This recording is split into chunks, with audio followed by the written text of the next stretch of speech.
It's the Happy Families Podcast.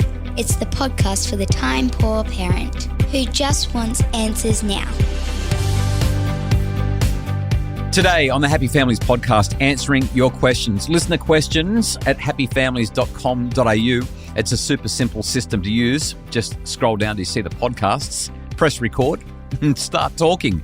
Today, we're going to be talking about sleep issues. What do you do with a 9-year-old that wants to sleep in your bed and, well, it's not quite working out the way you thought life would? And secondly, what about those sneaky 5-year-olds that seem to love stealing? That's coming up on the podcast today. Once again, the super simple system.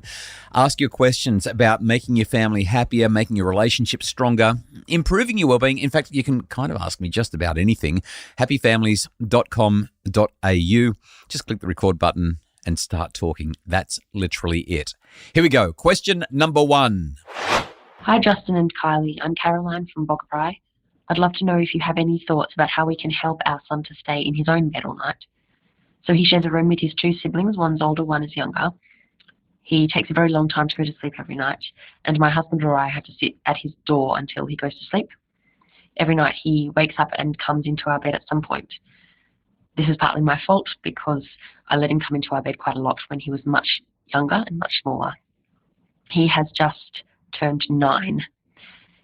He doesn't like to talk about this, and he becomes very upset whenever we try to encourage him to stay in his own bed. And we know that he feels very anxious, especially at night time. I'd love to hear any thoughts you might have.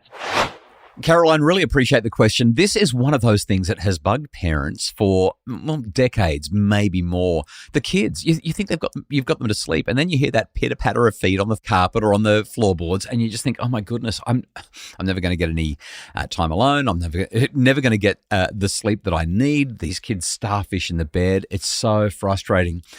Let's talk about history before we move on to solutions here, because I think this explains why it's such an ongoing challenge for so many families.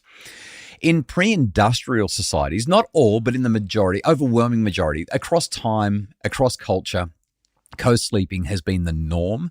Families would share a single room. Once beds were invented, they would share a single bed, mainly for warmth, also for security.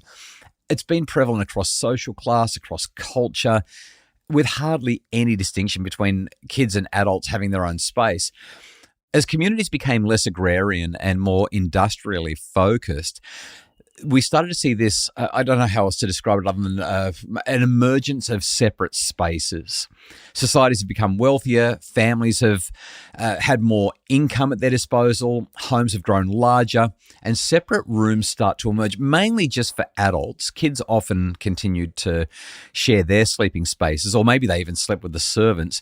But in the 18th century, 19th century, the concept of childhood as being distinct from adulthood, a distinct stage of life, starts to develop. And this shift leads to an increased attention to children's needs, including this idea that they're going to benefit from their own space. Once you also factor in, once we hit the 20th century, the 1900s and beyond, having separate rooms, it becomes almost the norm. Well, no, it does. It becomes the norm in Western society. And a large part of this was affluence. If you could say that you had enough bedrooms in your home, that your children all had their own rooms, that was just a signal that you had plenty.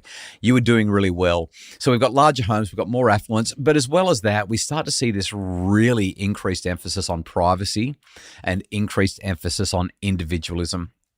And as we continue to see this idea of kids becoming independent and separating themselves from parents, these evolving ideas around childhood have continued through the 1900s.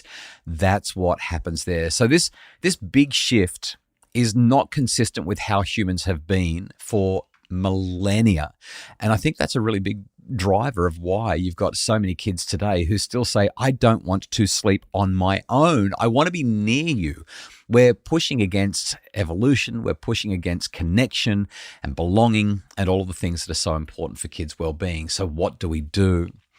First thing I want to emphasize, and I've talked about this a lot on the podcast, the average age of a child being able to regulate their emotions reasonably well, most of the time in most circumstances, it's about 9. thereabouts. Sometimes, usually girls get their regulation under control a bit younger, 7 or 8. Boys sometimes 9, 10, even 11. I've got no idea, Caroline, whether your kiddo is neurodiverse or not, but being that he's a boy, and if he is neurodiverse, that is going to increase the likelihood that emotion regulation will be diminished, particularly late at night, particularly when he's tired. Throw in as well the dispositional anxiety that you've highlighted, and you're going to get a kid who just doesn't want to be alone, especially at night. The second thing I want to emphasize is that location doesn't matter as much as sleep matters. Sleep anywhere is basically my advice. Maybe not always anywhere. That might not be appropriate. But as long as he has got a mattress and a pillow, so long as he's got it together. This is the rule that we had in our home with our kids when they would not stop coming into our bedroom. We pretty much said, you know what? You can sleep in our bed for as long as you want, but we're not going to let you date until you have figured out how to sleep in your own bed. Oh, and number 2, you also have to be 16 or above. So that were the 2 conditions for dating, 16 or above, and we've kind of weakened that a bit and made it 15 and above, and you've got to be sleeping in your own bed. You know what? The kids figured it out. I'm kind of joking there, but also kind of not. What I'm emphasizing is that developmentally, he will grow through this. He will grow out of it. So let's move on to the third thing I want to emphasize, and that's this. If he comes to you in the middle of the night, get out of bed and go and sleep in his bed, or send dad to go and sleep in his bed. Nothing else is going on. There's nothing that you want to have happen that will interfere with your sleep at this point of the night. So just switch beds, do whatever it takes to make him feel comfortable. And again, let me emphasize, he will grow out of it. 16-year-olds don't sleep with mum under normal circumstances. So I don't think that you're going to have any major issues there over time. It's just an inconvenience right now. It will get better. Be patient. Let him know that eventually he'll sort it out. Express confidence in him and make the most of those times where you do get to sleep in your own bed without being interrupted.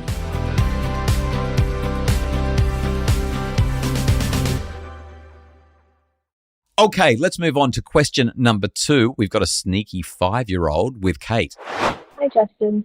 The other day, my 5-year-old snuck into my handbag to take a piece of chewing gum purposefully while I wasn't looking, and then chewed the gum, which she knows I don't want her doing. Should I be worried about this sneaky behavior? The same 5-year-old bites her nails and constantly has her fingers in her mouth. She cannot be holding a soft toy or blanket without chewing or sucking a piece of it. What is this about? Is it a learned behavior? My husband bites his nails. Or is it psychological? It was a struggle to stop the pacifier at 4 years old. Or is she missing something? Connection? Thank you so much. Okay, Kate, let's go through this. I want to start with the sucking fingers. Some people will encourage you to get psychological or medical help for this. Often it involves some cruelty, like some gross stuff on their fingers. I'm just not a big fan of it. Most of the time, kids will grow out of it. Have a soft conversation about it. Remind them every now and again. Ask them if it's bothering them. Ask them what you can do to support them. I think that with a 5-year-old, they're typically going to grow out of it. If she doesn't, then go and have a chat with the doctor about some ideas, maybe book in with a psychologist down the track and see what happens there. But most of the time, kids do grow through this reasonably safely and reasonably well. Let's talk about the stealing. I don't know what it is about 5-year-olds. It seems like this is the age where kids start to really get their head around, I can have something. I'm not supposed to have it. It's not mine, but it looks good. And it's really important to emphasize this because of limited self-regulation and a desire for gratification. This is a pretty typical stage where kids do steal stuff. I remember our eldest, when she was 5, she pinched a Mars bar from the shops. And so we marched her back into the shops and we made her hand it over to the man behind the counter, and she had to apologize. And he was good about it. He said, well, make sure you don't do it again. And thanks for coming in and dropping it off. But underneath, I think he was seething because so many people steal stuff. But he was very nice about it. But it was a really difficult situation for my 5-year-old, and I'm not quite sure that the message got through anyway. Let's talk about this. Stealing is normal. It is annoying. It is developmentally appropriate. Sense of ownership, that is, it's mine or it's yours, starts to kick in somewhere around 2 to 3 years of age. Property rights, though, don't kick in until maybe 4 or 5 years of age. That is, I own this, and I understand that taking something from somebody else is wrong. Why do they do it? Well, there's a lack of executive function. They don't know how to delay gratification. They see something, they feel frustrated that they can't have it. They've got an inability to tolerate that frustration. So they decide to grab it. They have low impulse control. Sometimes they're bored. Sometimes they just want our attention. But I think there's also another thing, especially at this age, and that's this thing called theory of mind, the ability to see inside somebody else's head and take their perspective. All of these things combined add up to a perfect storm for why 4, 5, and 6-year-olds are pretty likely to pinch stuff if they get the chance and they lack that impulse control. So what do we do about it, Kate? What do we do if our kiddo is, has, what do we call it, sticky fingers when they pinch stuff? Number one, stay calm. Big reactions are really unlikely to help here. Children do not respond well to harshness. They just get sneaky and next time they decide that they don't want to get caught. There's no internalization of the behavior that we're trying to promote. Instead, children just think, I got caught, I got in trouble, I've got to be better next time. What we're really looking for instead is an explore, explain, empower methodology. So exploring with a 5-year-old, why did you take it? It's unlikely that they're going to have sufficient insight to say, well, I'm young, I don't have full theory of mind development yet, I was a little bit bored, and my capacity to control my impulses and tolerate frustrations is quite low at my age. So developmentally, I'm just not where you want me to be. They won't say, that sounded so funny. So they're not going to say that to you in response to your explorations, but they might say, because I wanted it, or because my friends had one, or because I was hungry. They may have some basic responses when you explore. What made you think it was okay to take something that didn't belong to you? The critical thing here, though, is explanation. And with an explanation, you can give them a lecture and say, well, it's wrong to steal, and here's why. Or alternatively, you can say to your 5-year-old, can you tell me why you think it's wrong to take things that don't belong to you? They're much more likely to internalize during the explain phase if they're answering the questions rather than you giving them a lecture. And then when it comes to empowering, this is a tricky one. So for a 5-year-old, how do you empower them? The conversation goes like this. What do you think we should do about what's been stolen? But then there's a part B. What do you think we should do so this doesn't happen next time? What you're ideally looking for is some sort of restitution, some sort of return. If they've stolen a Mars bar from the shop, for example, there's a willingness to take it back. And it will be hard for them. But if they can agree and determine that it is worthwhile, you can support them all the way. You're not going to march them in there and leave them to apologize on their own. You're going to carry them in and give them a hug and say to the store owner, we need to have a chat with you. There's been a bit of an issue. And you will help them through that. So long as they're on board with it, that's going to be the best way to do it. I still think there's some value in taking them in anyway and teaching them the lesson. They do need to learn not to steal, but the more non-punitive you can be, the better. In terms of what do we do next time, this is where they come up with solutions like I ask for help. I ask if I can have it. I save up my pocket money. We find a way. And every parent supportively can help their children get through that explore, explain, and empower. There are 2 other things that I want to mention briefly. Number one, avoid scare tactics. Don't bring the police in. Don't monster them. Don't come down heavy-handed. You're dealing with a 5-year-old. Now, if you're dealing with a 15 or a 16 or a 17-year-old, I think that it's appropriate that you get a bit more heavy-handed. Again, you're not going to try and scare them. You want to internalize them here, but they're old enough at that point to know better, and they should recognize the significant ramifications associated with their behavior. And lastly, the final thing that I would say is monitor. Like when you're going into a situation where those sticky fingers might come out and they might have an inclination to snavel something and stick it in their pocket and run away with it, just keep an eye on them. Let them know that you're going to keep an eye on them because you want them to make safe, healthy, wise decisions.